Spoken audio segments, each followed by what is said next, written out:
Hey guys, welcome to the channel. Excited to share with you the Tudor Black Bay GMT today. This is the recent release from Tudor that was announced at Bezel 2018. It began hitting stores this summer, and I'm really fortunate to have it in front of you today. So big shout out to Mike for lending this one in. As you can see, it still has the factory plastic stickers on the case.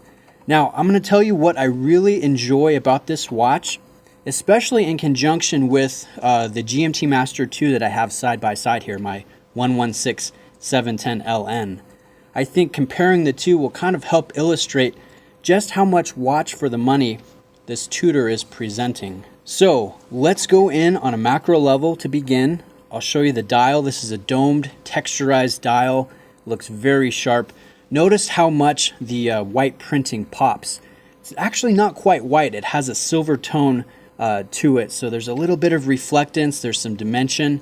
I think it looks very good, and the applied markers that are rhodium plated are a little bit smaller than what you'd find on the standard Black Bay diver. I think that helps set this watch apart a little bit and also strengthen the vintage design ideas that are at play here. I think that's really well done. Now if we look at the bottom of the dial, outside of the running track, you'll notice the Swiss made. It's ever so slightly done. In fact, if you're looking at the watch, you almost have to search to find that. And I really like that. If we contrast that with the GMT Master 2, the Swiss made is just below the 6 o'clock marker and a lot more prominent. And I like that more hidden effect of the Swiss made on the Tudor. I think that's just a little detail that I appreciate. Now, one of the reasons why the dial I think is so successful is it's set under a boxed sapphire crystal that creates a very pleasant distortion around the edge of the dial. I really like the way that looks. And look at this profile on my wrist. My wrists are 7.25 inches. The watch has a lot of presence. It has just a really good fit about it. And you'll hear some people complain that the Black Bay is just a little bit too big. I haven't found that to be the case. I've owned the ETA red version of the diver, and then I'm trying out this GMT. I actually really like the modern size here, the 41mm size.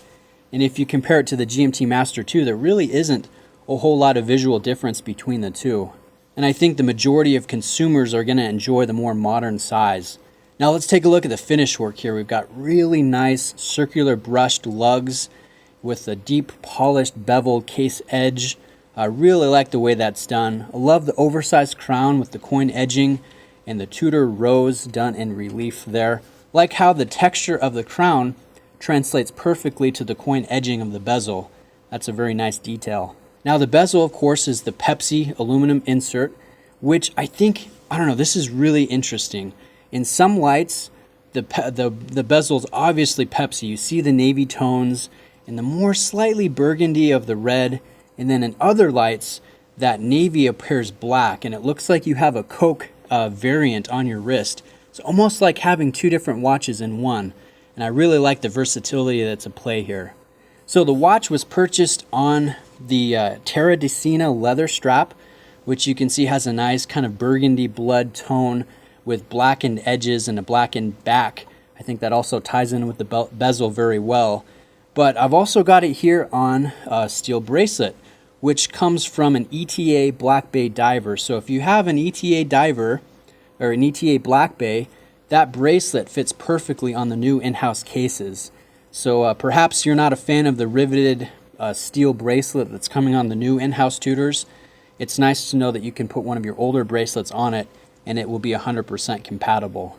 Now the movement that Tudor is using is a new in-house caliber from them. It's called the MT5652. It's a very nice true GMT movement with a 70-hour power reserve, a full balance bridge with a free-sprung balance wheel, and a silicone hairspring. So it's going to be completely resistant to a magnetic flux. So really good to travel with, which is fitting because this is a pilot's piece or a traveler's piece. Now the movement is running within half a second per day, which is actually a little bit more accurate than what my 116710 is running at. That's at about 1 second per day. So very accurate movements, both of them certified by the COSC, and it's just refreshing to have a movement that's super accurate that you don't have to worry about when you travel or you're around magnetic fields. Now, what do I think about the Tudor in comparison to the Rolex? It's actually a very favorable matchup. I think the Tudor edges out the Rolex in some respects. I think the finish work is slightly more sophisticated. The movement is performing at a slightly better degree. But the Rolex is a little bit more refined, a little bit nicer of a fit. And I like the materials here, the ceramic and the enamel dial.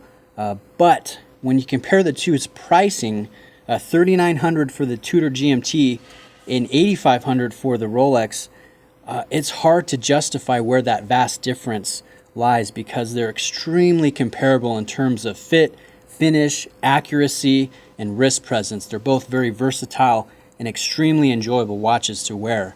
So I think Tudor has just done a great job at bringing a very compelling package that has all the elements that we love to see at the luxury price point, and just doing it without overcharging, which you could argue that the Rolex does. So just in closing, again, I'm very impressed with what Tudor's done here with the GMT. I'm excited to see what they do in the future. I'd love to see them expand the GMT line with other color versions, maybe even other sizes as well. They've definitely got a very solid watch here. I think it's going to be a home run. I can see why it's so popular and why it's so hard to get your hands on one. So anyways, guys, please let me know if you have any questions. Big thanks to Mike for lending this one in. I really appreciate that. And I appreciate you guys for taking the time to watch. I'll see you in the next video. Cheers.